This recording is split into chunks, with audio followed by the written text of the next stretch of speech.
Good morning, YouTube. This is Cornwallis with another strategy video. This time I'm going to demonstrate my version of a G1. So attack into Russia on the first German turn. I'm not saying it's the best strategy. It's a strategy, but of course numerous variants. This is my 5 cents for strategy. So the goal is, of course, to attack Russia turn 5, but especially on turn 6. What do we need to buy for this? Is we need to buy 6 cannons and 2 infantry, which is, of course, a total of 30 IPCs. What I want to do with the Brits is, of course, I want to destroy all the destroyers, take away all the destroyers, so they cannot take away our sub from zone 125, and we might do some convoy damage on the first turn. So to do that, I first place my sub into zone 125. Second, we send 2 subs to the 106, 1 sub to the 109, and 1 sub to the 111. The battleship needs to go to the 111. Of course, this is a dangerous spot. You can see 4 planes scramble, so we need to add a lot of air power to it. So I will send in the 2 bombers, which can go 1, 2, 3, 4, and they need to land in Belgium. Plus 2 planes, 2 fighters, and 2 tactical bombers,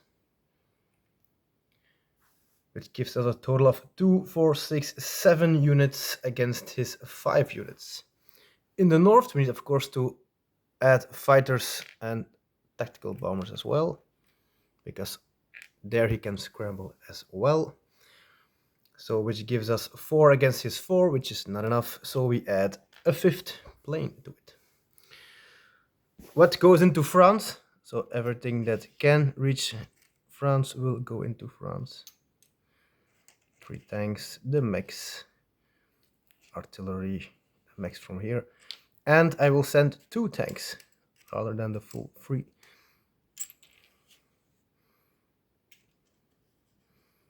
This should be enough to take France. Now for our invasion of Russia, I think it's my belief that you need to take out the first line of troops. In order to do so, move, of course, the infantry in the different areas.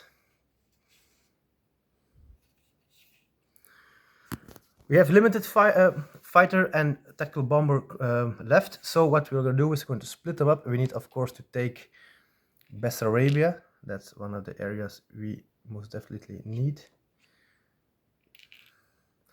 Why? If we don't take it, he can move into Romania, killing us there, which of course is not the intent. You can even split them up. And let's attack Baltic states as well. Baltic states might not be a complete victory, but you should be able to take out their infantry. And all the other units we move into Eastern Poland, and we add our tank that we had left.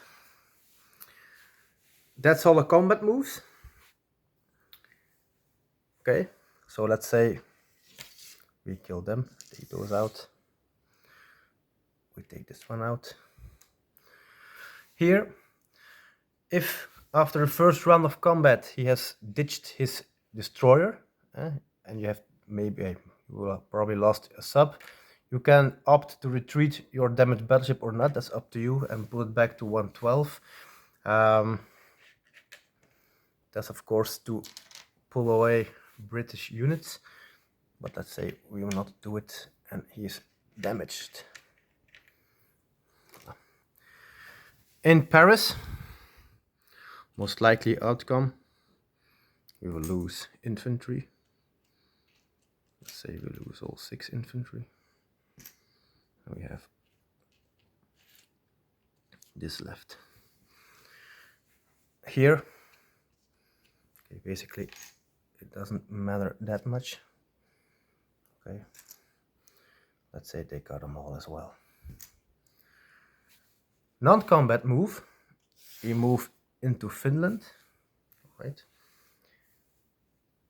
Adding up those 4 guys.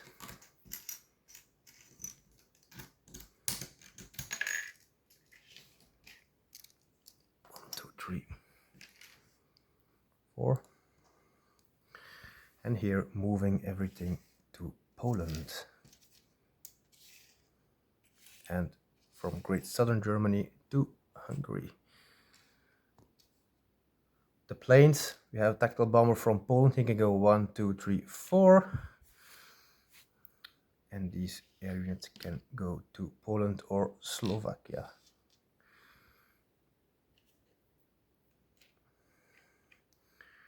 These all land in Holland, Belgium, and these need to land there as well. Of course, don't forget non-combat move to add some AA guns, and in a non-combat move would pull these men to Germany. If you add our buys, this gives us 10 slow movers in Germany on J1, and we have a not that bad position in Russia on turn 1 as well. Of course, Russia has options. They can, without a doubt, they will attack, and that's basically the purpose, to let them attack you so you can attack them on the counter move. What will you have? If you take Baltic states, you will have 62. If you don't take Baltic states, you have 61. Okay. What can Russia do, or what will they probably do, is they will probably attack or retake Baltic states. They will pull together here, or they might be ballsy and attack Finland with the 5 infantry and the 3 air units that are there. Depends on who you're playing with.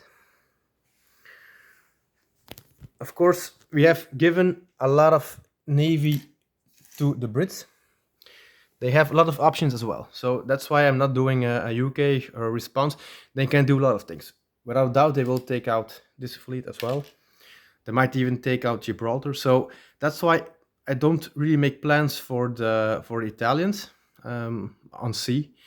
They will also focus mainly on the Europe mainland. What might be a strong power play for the Brits might be to consolidate in 92, so they can have this fleet together with units of that fleet and that fleet in 92, so giving them a really powerhouse. What they don't have are subs, destroyers, so they can take away these subs at least for 1 turn. So they will probably suffer convoy damage.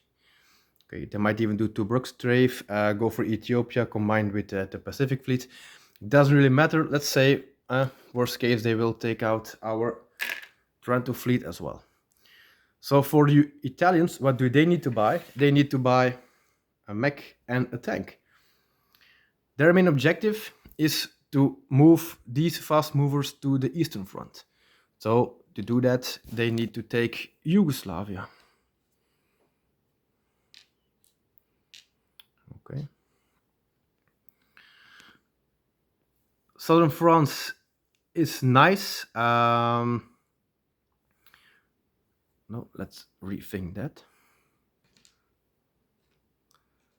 All right, let's go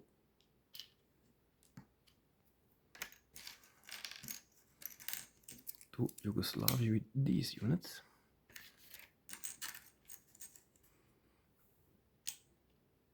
All right. And let's take out that fleet. Okay. All right. Once Yugoslavia is taken, then in a non-combat move, you take Bulgaria, pull the tank to Slovakia. Same here, pull the tank to Slovakia. This will be gone. Let's say they had 2 hits. If you have units here, of course, take Kenya. If this is still here, move to Anglo-Egypt, Sudan, or to Kenya. That's, of course, up to you. If you have Tobruk left, you might pressure the Brits, take Alexandria, or go for Tunisia. Their objective is to buy time. For, of course, the Italians and the Germans to push onto Russia. So that's basically the goal of the side axis. Buy time as well. Okay, they put out buy, and you can move these up north, some units up north if you like. Okay, so a small video on Europe side. What's on the Pacific side? Of course, the best for the Japs is J1. If you want to do this, then I would propose to wait J3. Or with Japan, even attack Russia turn 1. So gobble up the 2 territories in the Far East. Don't undo the Mongolian rule. I wouldn't do that. So push into China, gobble up 2 territories in northern Russia, binding him his units in the Far East. Okay. What's the correct Russian response to this, or what does he need to do? So he needs to regroup around Russia. Okay. Why? The next German move on turn 2, you buy fast movers. You have 1 or 62, or you buy a destroyer, or even a sub. If you don't need to buy a sub now, that's of course the goal of this. You still have 1 sub who cannot be taken out on turn 1. So on turn 2, you need to buy a sub again to block 125. You move to eastern Poland. The Italians can open to western Ukraine or Belarus. That's up to you. Do you take the north route or the southern route? That's up to you. You can maybe take Novgorod on the side. You should be able to stand in front of the gates of Moscow at turn 5. So you can see then if the British and American planes are there. It's fast push, so they need to really play for that, to have a lot of allied fighters in Russia. If they don't, you might have a chance to take Russia. So that's fast movers turn 2 and 3, and then fighters on bombers on turn 5, 4 if you want to attack on turn 5, or you buy an extra turn of fast movers turn 4 and then a bombers on turn 5 to attack turn 6, of course. Okay. I know it's a little vague at the end because no plan survives first contact. It's a military adagio. That's the intent. Push everything you have against Russia. Okay. UK can be strong on sea. Okay. Italy, if you feel that the pressure is getting too strong here, then it's their task to switch to infantry, slow movers, and defend France and the soft underbelly of Europe. Okay, in order to have the Germans maximize their effort against Russia, of course. That's all for today. Thanks.